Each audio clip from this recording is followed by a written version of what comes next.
I found an artifact because right now I'm moving. First of all, I'm moving, and I am after going to Zombie's house. Remember Zombie, the kid who was doing all the stunts with his dad? Oh yeah. Well, I went to his house in Tennessee, and I filmed a video there. That's going to be our first video back once we return from our break, January 20th. And he is such a hoarder. And it made me so terrified of becoming a hoarder myself or even having any hoarder-like tendencies that I'm throwing out everything I own in the process of me moving out. We'll talk more about that. But I found this, Leo. I found, and if we can get a camera on this, Jeffrey, I don't know if we can. I guess just put it, is it right there okay? Yeah, that's good. Yeah, that's good. I found, Leo, this is a friend of mine, Corey. He ran a magazine at UC Santa Barbara called Campus Point. This is an issue from 2013, which I had a featured article in. Is this, can the audience see this right now? Yeah. I can like hold it up to the. Oh, just, I mean, can we, if we can just see it so I can see what the audience sees, can I get it on this screeno right here? Leo. Yeah, all I can show is my screen. Okay, got it. Well, can I see myself right now? Just, I want to see myself if possible. Just, okay, well, no problem. I think I can do that. No Okay, worries, no no problem, no worries. problem. I don't know why I thought we could. It's been a long break. Yeah. Leo, there's a picture of me holding a sign that says tits. Yeah, it's a really, I mean, the theme of the magazine is sex. There's a bunch of probably horrific articles, girls writing about finding a 2-week-old tampon in their pussy. This is when Maxim was really big. I remember those days. You know what I mean? Yeah, this. So you got a spread. I mean, look, this is pretty big. You're in the back, and you have the guy spent some cash on getting this picture looking pretty good. I got the photo taken, Leo. Okay. I got the photo taken. The girl who took the photo, I linked up with her in Sacramento. She let me lay on top of her once when I was in 5th grade. Oh, wow. So that was the connection we had. It was the most exciting sexual experience of my life. We played Truth or Dare, and I got to lay on top of her. And was there some grinding? Was this dry humping days? Leo, I remember the dry humping days. No friction was generated. Okay. I wasn't a complete animal like you were at that age. Okay. Oh, yeah. In 5th grade, I was afraid to talk to any girls in 5th grade. Leo, I was an animal in 2013 when this article was written, though. Yes, clearly. I'm up against a chain link fence over a freeway with my hair combed over with some product in it. Yeah.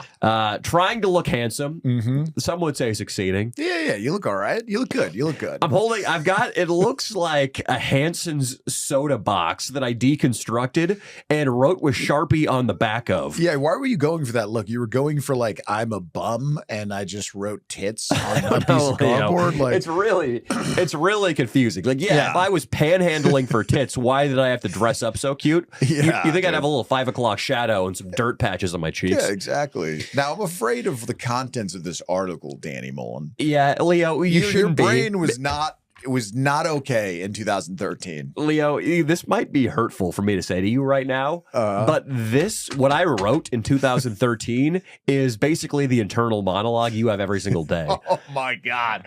That's what I mean. I have the internal monologue of a college boy, and a sick one at that. A sick college boy. And that was you, a sick college boy. Let's read a little bit, Leo. Oh. So the title, I don't know the journalistic names for these various headings. There's like 15 headings. Yeah. And now a few words from a self-proclaimed dirtbag, Danny Mullen. An unpopular opinion from a complete asshole. And there's more copy here. He's horny, shameless, and forward. He's far from Prince Charming. He's an all-around asshole, and he gets a lot more action than you. Oh my God, dude! That was Corey, dude. I didn't write that. Well, that was the rumors were true, weren't they? You know what I'm saying? Unfortunately, unfortunately, the sad thing is, I think I get less action than everybody else in this room right now. So. That bold proclamation doesn't feel entirely accurate. This was written in 2013? 2013. Wow. A lot has changed since then, Leo, in the world. It was a simpler time when an article like this could be printed. So I said that this is basically your internal dialogue. Yeah. In Opposition of Standards is the title of the piece. Ooh. And Leo, it is a treatise on having sex with ugly women. Oh, my God. And Is it a pro having sex Yes. with that? That's good. In opposition of standards. There we Not go. in support of. Yeah, you don't care about standards, my friend. And it is. You have no standards. I had none, dude. And it really is.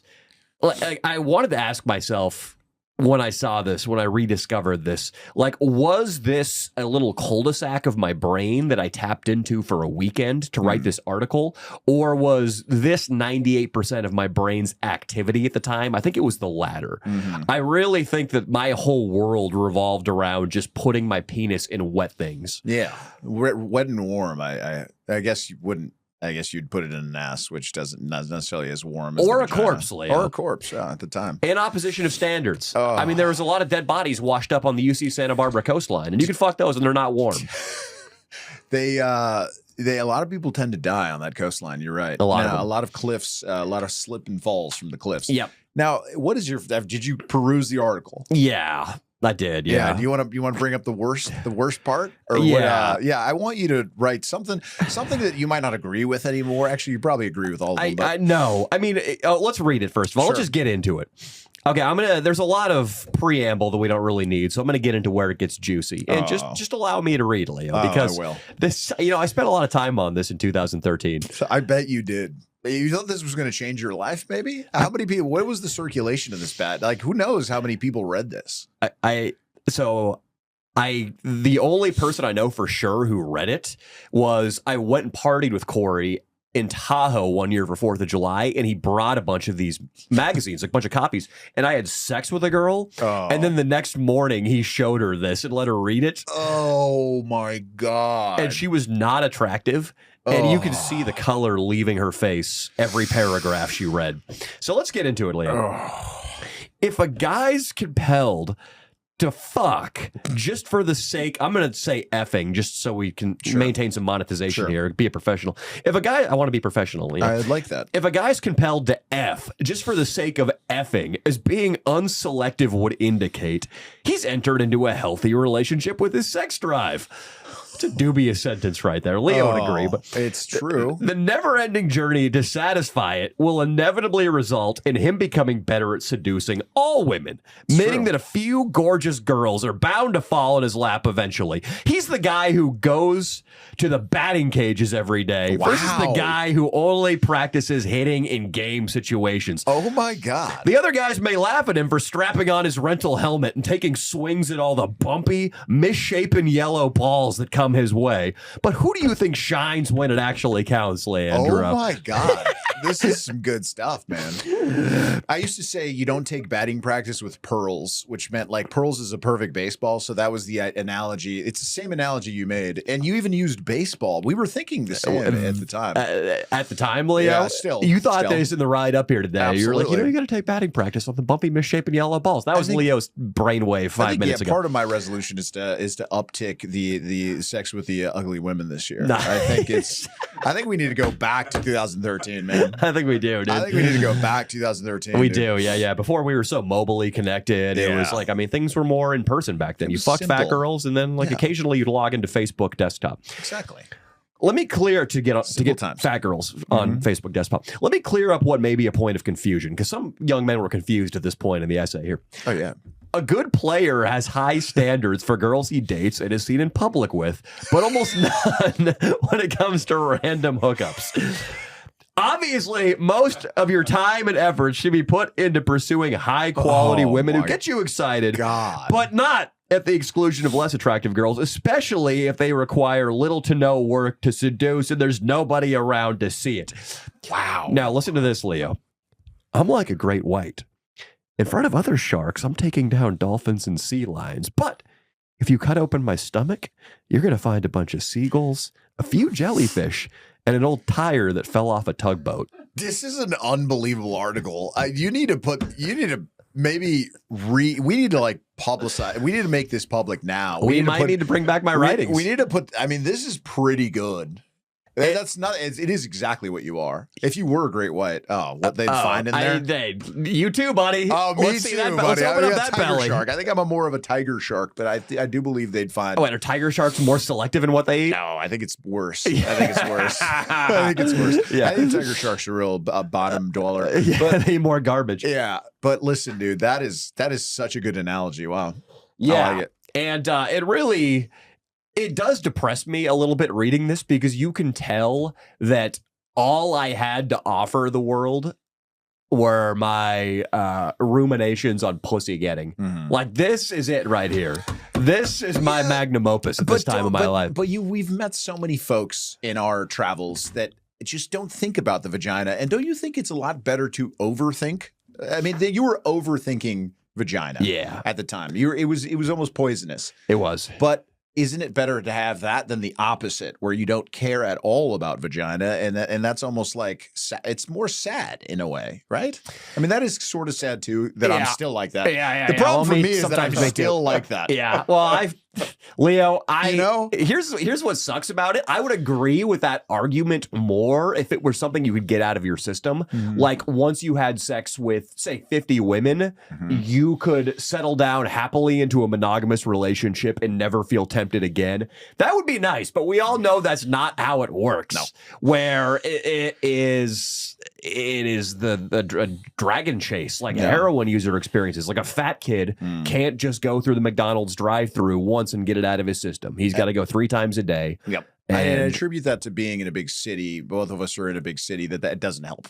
You know, I mean, we travel 20 minutes in any different direction, and there's a whole new crop yeah, of lovely girls from 5s all the way up. yeah, Who we kidding? I'm down for a 3 or a 4. I know. Let's open up that belly, tiger shark. You know what I mean? Oh, yeah. So the problem is, but it's not. I don't think you should look at that as a bad thing, because your son is gonna like read that one day and he's gonna love it. Uh-huh. Yeah, Okay. and maybe you should hide it from your son. Maybe. It probably won't. I mean, I'm throwing away basically everything. I'm being merciless in my move, and I'm keeping this. But you have to keep So that shows that there's going to be some sort of posterity with Yeah. that article. Yeah, and honestly, for a man that wrote an article in Campus Point, Mhm. you know what I mean, in 2013, Yeah. with those unbelievable words. You know what I mean? Like, Let's open it again. yeah. Just go to a random section. I want you to read something, and then let's go some current events, dude. Because there's mad stuff happening in the world right now. We're under attack. Yeah. Okay, let me see here. When I'm in my 70s and too old to get laid, every decision my younger self made to pass on sex will be a decision that I regret. Oh my God! Do you think that My at that acting age, teacher said that though? So I'll maybe feel you're right. pride? Do you think on at that age I'll feel pride when reflecting on the scuzzy 4 out of 10 I passed on in a bar one night during my senior year? A scuzzy Nope. 4 out of 10. I'll consider myself I should have reduced the fraction to a 2 out of 5. I'll consider myself a wuss for not hooking up with her, while the option of hooking up with anyone was still on the table. Wow, man. Isn't that, but that's lovely. Do we have to mature past that thinking, Danny? Like, tell me, I'm 38 now. Yeah. Do I have to mature past this thinking? You know, I think that sexual hedonism, it is, it's funny and it's Mhm. interesting and it Yes. feels good. Yeah. I think being like a pure sexual hedonist will be less fulfilling than being in a relationship, and you'll definitely get less done than when you're in a relationship. Yes. So it is fun, but it is a form of distraction and procrastination, and it is a vice. Yeah. I think that it is a vice like drinking or smoking, and it should be done in moderation. Mm-hmm. And I don't think that I was in a healthy relationship with my sex drive at this age. Or yourself, even though I right? said the contrary. Or myself, definitely not. Yeah, definitely not. And, you know, like in moderation. I'm not preaching here. Hey, I got fucking annihilated on December 30th. Mm-hmm. Dude, I booked a suite at the Andes, the Hyatt House. That's your spot. Dude, I wore a fake diamond necklace out, Oh, no. and I got hammered. Oh, my God. I rolled into the Rainbow, you know, Oh, where like wow. Led Zeppelin, Mhm. Guns N' Roses used to party. I ordered 3 shots of Jack Daniels What? with my dinner, and then I just said, keep them coming. No. Yeah. And then was there a woman with you? Or did you find one before the end of the night? Leo, man, I just went out there. It was just me and the Jack Daniels. Wow.